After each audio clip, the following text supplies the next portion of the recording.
ኔታንያሁ ታመዋል። እስራኤል ደንግጣለች። ዓለም አቀፍ መገናኛ ብዙሃን ሰበር ዜና እያስተላለፉ ነው። የደም ካንሰር መገኘቱ ተረጋግጧል። ሁኔታው እጅግ አሳሳቢ ነው።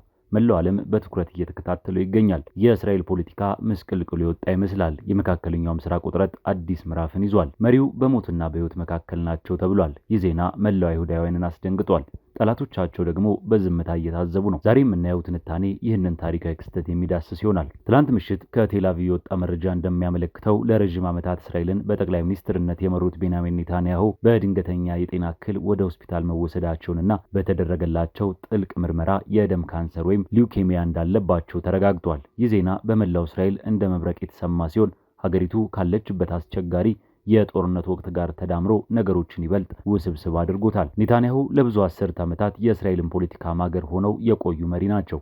የእሳቸው ከኃላፊነት መራቅ ወይም በጤና ምክንያት መዳከም በቀጥታ በሀገሪቱ የህልውና ውሳኔዎች ላይ ትልቅ ተጽዕኖን ያሳርፋል። በአሁኑ ሰዓት በኢየሩሳሌም የሚገኘው የጠቅላይ ሚኒስትሩ ቢሮ በከፍተኛ ውጥረት ውስጥ ሲሆን የካቢኔ አባላትና የደህንነት ተቋማት አመራሮች ተከታታይ ስብሰባዎችን እያደረጉ ነው። ይህ የጤና ምርመራ ውጤት ይፋ የሆነው ኔታንያሁ በጋዛና በሊባኖስ በኩል ካለው ጦርነት ጋር በተያያዘ ከፍተኛ የፖለቲካ ጫና ውስጥ በነበሩበት ወቅት ነው። የደም ካንሰር የምርመራ ውጤት አሳሳቢና ወሳኝ በሚል ደረጃ መገለጹ ጠቅላይ ሚኒስትሩ በቅርብ ቀናት ውስጥ ወደ መደበኛ ስራቸው የመመለስ እድላቸው አነስተኛ መሆኑን ያሳያል። ይህ ክስተት በእስራኤል የውስጥ ፖለቲካ ላይ የሚፈጥረው መናወጥ ቀላል አይደለም። ኔታንያሁ ሚስተር ሴኩሪቲ ወይም የደህንነት ሰው በሚል ስያሜ ደጋፊዎቻቸውን ሲያሰባስቡ የቆዩ ቢሆንም አሁን ግን የገዛ አካላቸው የከዳቸው ይመስላል። በሀገር ውስጥ ፖለቲካ ረገድ የእሳቸው የጤና እክል ተተኪ መሪ ፍለጋውን አፋጥኖታል። በእስራኤል ሕግ መሰረት ጠቅላይ ሚኒስትሩ ስራቸውን መስራት ካልቻሉ ምክትል ጠቅላይ ሚኒስትሩ ወይም በካቢኔ የተሰየመ ሌላ ሚኒስትር ኃላፊነቱን ይረከባል። ሆኖም ግን ኔታንያሁ በፓርቲያቸው ሊኩድ ውስጥም ሆነ በቅንጅት መንግስት ውስጥ ግልጽ የሆነ ተተኪ አላዘጋጁም። እንደ ያሪቭ ሌቪን ያሉ የቅርብ ደጋፊዎቻቸው ወይም እንደ ዮአቭ ጋላንት ያሉ የጦር ሚኒስትሮቻቸው ስማቸው ቢነሳም የኔታንያሁን ያህል ተሰሚነትና ኃይል ያለው ሰው ማግኘት ለቀኝ ዘመሙ ጥምረት ትልቅ ፈተና ነው። በሌላ በኩል ከኔታንያሁ ጋር ለረጅም ጊዜ ሲፋለሙ የቆዩት የተቃዋሚ ፓርቲ መሪዎች ይህንን አጋጣሚ ለፖለቲካ ለውጥ ሊጠቀሙበት ይችላሉ። ነገር ግን ሀገሪቱ በጦርነት ላይ በመሆኗ አሁን የሚፈጠር ማንኛውም የስልጣን ክፍተት ለሀገራዊ ደህንነት ስጋት እንደሚሆን ይታመናል። የደም ካንሰሩ ምርመራ ውጤት ይፋ ከሆነበት ሰዓት ጀምሮ እስራኤል የገንዘብ ምንዛሬ ሽቅል መጠነኛ መውረድ አሳይቷል። ይህ ገበያው ለመሪው መታመም የሰጠው ፈጣን ምላሽ ነው። ወደ ቀጠናዊ ፖለቲካ ስንመጣ የኔታንያሁ መታመም ለመካከለኛው ምስራቅ ትልቅ የምስራች ወይም ትልቅ ስጋት ሊሆን ይችላል። እንደ ኢራን፣ ሐማስና ሄዝቦላ ያሉ የእስራኤል ቀንደኛ ጠላቶች ይህንን አጋጣሚ እንደ ድክመት ሊመለከቱት ይችላሉ።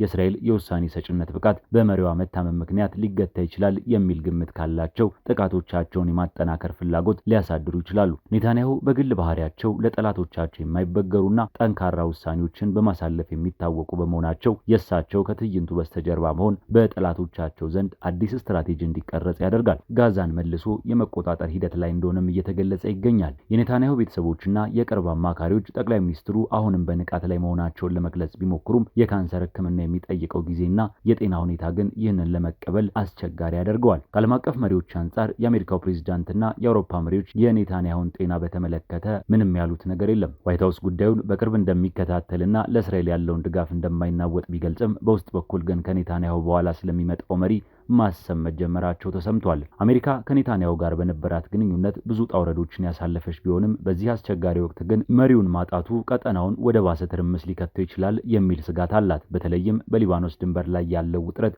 ከኢራን ጋር ያለው የጦርነት እንቅስቃሴ ወደ ሙሉ ጦርነት ሊቀየር ባለበት በዚህ ወቅት የእስራኤል መሪ በካንሰር ሕክምና ምክንያት ከአውደ ውጊያው ርቀው መቆየታቸው በጦር መኮንኖቹ ላይ የሚፈጥረው የስነ ልቦና ጫና ቀላል አይደለም። ኔታንያሁ በታሪክ ብዙ ፈተናዎችን እያሳለፉ ሰው ናቸው። በሙስና ክስ ፍርድ ቤት ቆመዋል።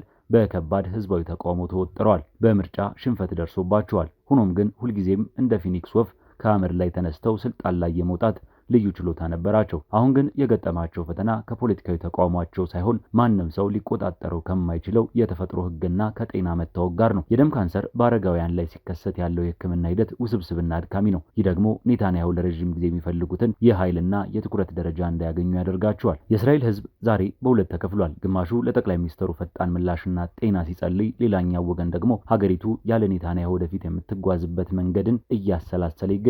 በእስራኤል ታሪክ ውስጥ እንደዚህ ያለ አጋጣሚ ሲፈጠር ለመጀመሪያ ጊዜ አይደለም። የቀድሞ ጠቅላይ ሚኒስትር አሪል ሻሮን በስልጣን ላይ ያሉ በድንገት የጭንቅላት ደም መፍሰስ ምክንያት ኮማ ውስጥ መግባታቸውና ሀገሪቱ ለዓመታት ያለ መሪ መቆየቷ ይታወሳል። የኔታንያሁ ሁኔታ ግን የተለየ ነው። ሻሮን በታመሙበት ወቅት ሀገሪቱ አሁን እንዳለችው አይነት መጠነ ሰፊ ጦርነትና ውጥረት ውስጥ አልነበረችም። ኔታንያሁ የታመሙት ግን በ7 ግንባሮች ጦርነት እየተካሄደ ባለበት በሚሊዮን የሚቆጠሩ እስራኤላውያን በስጋት ውስጥ ባሉበትና ዓለም አቀፍ ጫናው በበረታበት ወቅት ነው። ይህ ደግሞ ጉዳዩን ከባድ የጤና ችግር ብቻ ሳይሆን ሀገራዊ የደህንነት ቀውስ ያደርገዋል። የእስራኤል መከላከያ ሰራዊት ከፍተኛ አመራሮችም በዚሁ ዜና ግራ ተጋብተዋል። የጦር ውሳኔዎች አብዛኛውን ጊዜ በጠቅላይ ሚኒስትሩ ቀጥተኛ ትዕዛዝ የሚሰጡ በመሆናቸው አሁን ያለው የሽግግር ወቅት በውሳኔ አሰጣጡ ላይ መዘግየትን ሊፈጥር ይችላል። ለምሳሌ በጋዛ ያለው የጦርነት ሁኔታ፣ በሊባኖስ የሚደርሰው ወታደራዊ እርምጃና ከኢራን ጋር የሚመጣውን ስጋት የመከላከል ስትራቴጂ ሁሉ የኔታንያሁን ፊርማና ውሳኔ ይፈልጋል።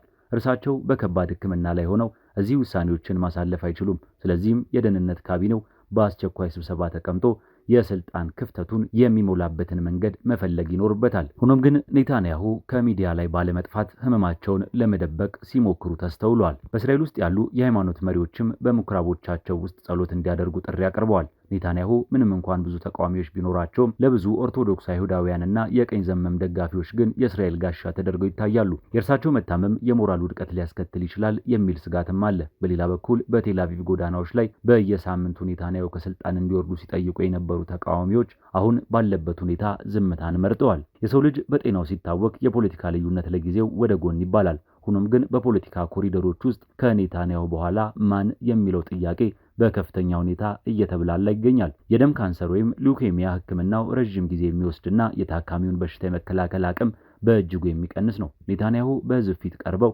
መግለጫ መስጠት የማይችሉ ከሆነ የእስራኤል መንግስት መረጃውን የመደበቅ ወይም የማለስለስ ዝንባሌ ሊኖረው ይችላል። ነገር ግን በእስራኤል ያለው ነጻ ፕሬስና የዲሞክራሲ ተቋማት ግምት ውስጥ ስናስገባ እውነታው ለረጅም ጊዜ ተሸፍኖ ሊቆይ አይችልም። የኔታንያሁ የጤና ሁኔታ ዝርዝር መረጃ በወጣ ቁጥር የሀገሪቱ የፖለቲካ ካርታ ይለዋወጣል። ምናልባትም ይህ አጋጣሚ የእስራኤልን ፖለቲካ ከኔታንያሁ ዘመን ወደ አዲስ ምዕራፍ የሚያሸጋግረው ክፍተት ሊሆን ይችላል። ኔታንያሁ እስካሁን በሕይወት በቆዩባቸው ዓመታት ሁሉ ለስልጣንና ለእስራኤል ጥቅም ሲታገሉ ኖረዋል። አሁን ግን ትልቁ ትግላቸው ከራሳቸው ደም ጋር ሆኗል። ይህ በሽታ በሰውነታቸው ውስጥ መሰራጨቱና በከፍተኛ ደረጃ ላይ መገኘቱ እስራኤልን ለዘመናት የመራው ያ ጠንካራ መሪ አቅም እያጣ መሆኑን ያሳያል።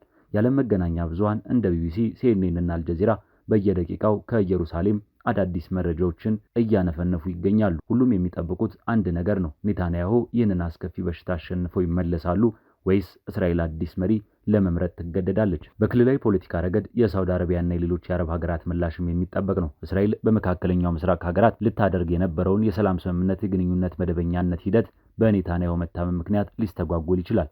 ኔታንያሁ ለዚህ ዲፕሎማሲያዊ ግንኙነቶች ዋነኛ ሞተር ነበሩ። እሳቸው ከሌሉ አረብ ሀገራት ከማን ጋር እንደሚደራደሩና የእስራኤል ቀጣይ አቅጣጫ ምን እንደሚሆን እርግጠኛ አይደሉም። ይህ ደግሞ በቀጠናው ላይ አዲስ የዲፕሎማሲ ቀውስን ሊፈጥር ይችላል። የቤንያሚን ኔታንያሁ በደም ካንሰር መያዝ እስራኤልና መላው ዓለምን ያስደነገጠ ትልቅ ክስተት ነው። ይህ ጉዳይ የጤና ጉዳይ ብቻ ሳይሆን የፖለቲካ የደህንነትና የስትራቴጂ ጉዳይ ነው። የእስራኤል መሪነት እጣ ፋንታ በሆስፒታል ክፍል ውስጥ በሚወሰነው የጤና ሁኔታ ላይ ወድቋል። በሚቀጥሉት ቀናትና ሳምንታት የምናያቸው ክስተቶች የእስራኤልን ብቻ ሳይሆን የመላው መካከለኛው ምስራቅን የወደፊት እጣ ፋንታ የሚወስኑ ሊሆኑ ይችላሉ። ኔታንያሁ በታሪካቸው ካጋጠሟቸው ጦርነቶች ሁሉ እጅግ ከባዱና ግላዊ የሆነውን ጦርነት ጀምረዋል። ዓለምም ይህንን ጦርነት በትንፋስ እየተከታተለ ይገኛል። የእስራኤል የውስጥ ፖለቲካ ተንታኞች እንደሚሉት የኔታንያሁ መታመም በሀገሪቱ ውስጥ ያለውን የኃይል ሚዛን ሙሉ በሙሉ ይለውጠዋል። እስካሁን ድረስ ኔታንያሁ በፓርቲያቸውና በመንግስታቸው ውስጥ ያለማንም ተቀናቃኝ ትልቅ ተጽዕኖ ነበራቸው። አሁን ግን የጤናቸው ሁኔታ አጠራጣሪ በመሆኑ በፓርቲያቸው ውስጥ ያሉ ሌሎች መሪዎች ራሳቸውን እንዲያዘጋጁ አድርጓቸዋል። ይህ ደግሞ በሊኩድ ፓርቲ ውስጥ የእርስ በርስ ሽኩቻ ሊቀሰቀስ ይችላል። በሌላ በኩል የእስራኤል ጠላቶች ይህንን አጋጣሚ ተጠቅመው በሳይበር ጥቃት፣ በፕሮፓጋንዳና በወታደራዊ ትንኮሳ እስራኤልን ለመፈተን እንደሚሞክሩ ይጠበቃል። በተለይም የኢራን ከፍተኛ መሪዎችና የልዩ ኃይል አዛዦች ሁኔታውን በንቃት እየተከታተሉ መሆኑ አይቀሬ ነው። ኢራን እስራኤልን እንደ ትንሿ ሰይጣን ስለምትመለከት የመሪዋ መዳከም እንደ መለኮታዊ እርዳታ ሊቆጥሩት ይችላሉ።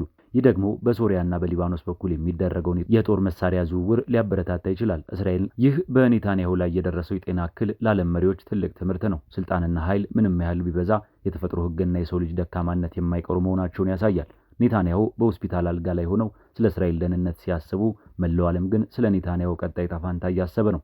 የደም ካንሰር ሕክምናው ውጤታማ ይሆን ወይስ የኔታንያሁ ዘመን በዚሁ ያበቃል የሚለው ጥያቄ በታሪክ መዝገብ ላይ ለመስፈር ጥቂት ጊዜያትን ብቻ ይቀሩታል። እስራኤል አሁን ያለችው ሁኔታ ከአውሎ ንፋስ በፊት ያለ ዝምታ ይመስላል። ሁሉም ነገር የተረጋጋ ቢመስልም ከውስጥ ግን ትልቅ ፍንዳታ እየተጠበቀ ነው። የኔታንያሁ ቤተሰቦች በተለይም ባለቤታቸው ሳራ ኔታንያሁና ልጆቻቸው ከጠቅላይ ሚኒስትሩ ጎን ሆነው ማበረታቻ እየሰጡ መሆኑ ተዘግቧል። ይሁን እንጂ የሕክምና ባለሙያዎቹ እንደሚሉት የካንሰር ህዋሳቱ በደም ውስጥ መሰራጨታቸው ነገሮችን እጅግ አስቸጋሪ ያደርጋቸዋል። ኔታንያሁ አሁንም ቢሆን አልፎ አልፎ የደህንነት መረጃዎችን እንደሚቀበሉ ቢነገሩም ሙሉ በሙሉ ወደ ስራ ለመመለስ ግን ጊዜያት ሊፈጅባቸው ይችላል። በዚህ መሃል የእስራኤል ህዝብ የዕለት ተዕለት ህይወቱን ለመቀጠል እየሞከረ ነው። ነገር ግን በየካፌው በየቢሮውና በየመንገዱ የሚወራው ስለ ኔታንያሁ ጤና ነው። ኔታንያሁ ከሌሉ እስራኤል ምን ትሆናለች የሚለው ስጋት በብዙዎች ዘንድ ይንጸባረቃል። ለደጋፊዎቻቸው እሳቸው የአይሁድ ህዝብ ጠባቂ ናቸው፣ ለተቃዋሚዎቻቸው ደግሞ ለስልጣን ሲሉ ሀገሪቱን ለሁለት የከፈሉ ሰው ናቸው። ምንም ቢሆን ግን በዚህ ሰዓት ሁሉም ሰው የሰው ልጅነታቸው ቀድሞ ጤናቸው እንዲያገኙ ይመኛል። የመካከለኛው ምስራቅ ታሪክ በታላላቅ መሪዎች ውሳኔና ውድቀት የተሞላ ነው። የኔታንያሁ ታሪክም በዚህ መዝገብ ውስጥ ትልቅ ቦታን ይይዛል። ዛሬ ግን ያ ታሪክ አዲስና ያልተጠበቀ ምዕራፍ ላይ ደርሷል። የደም ካንሰር ምርመራው ውጤት የእስራኤልን ፖለቲካ ብቻ ሳይሆን የቀጠናውን የኃይል አስተላለፍ የሚቀይር ክስተት ሆኖ ይመዘገባል።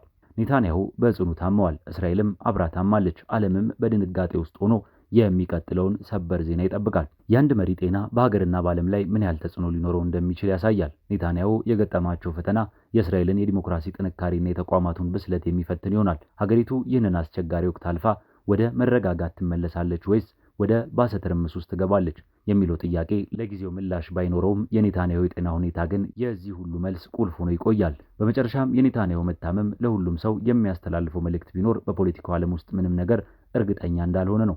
ዛሬ በስልጣን ማማ ላይ ያለ መሪ ነገ በጤና እክል ምክንያት ከአውደ ጥናቱ ሊወገድ ይችላል። ኔታንያሁ ለብዙ ዓመታት የገነቡት ግዙፍ የፖለቲካ ግንብ አሁን በትንሿ የህዋስ መዛባት ምክንያት እየተናወጠ ነው። ይህ ደግሞ የሰው ልጅን አቅመ ቢስነትና የጊዜን ኃላፊነት የሚያሳይ ትልቅ ክስተት ነው። እስራኤልና ዓለም ኔታንያሁና ውጤታቸውን ለመስማት በጉጉት መጠባበቃቸውን ይቀጥላሉ።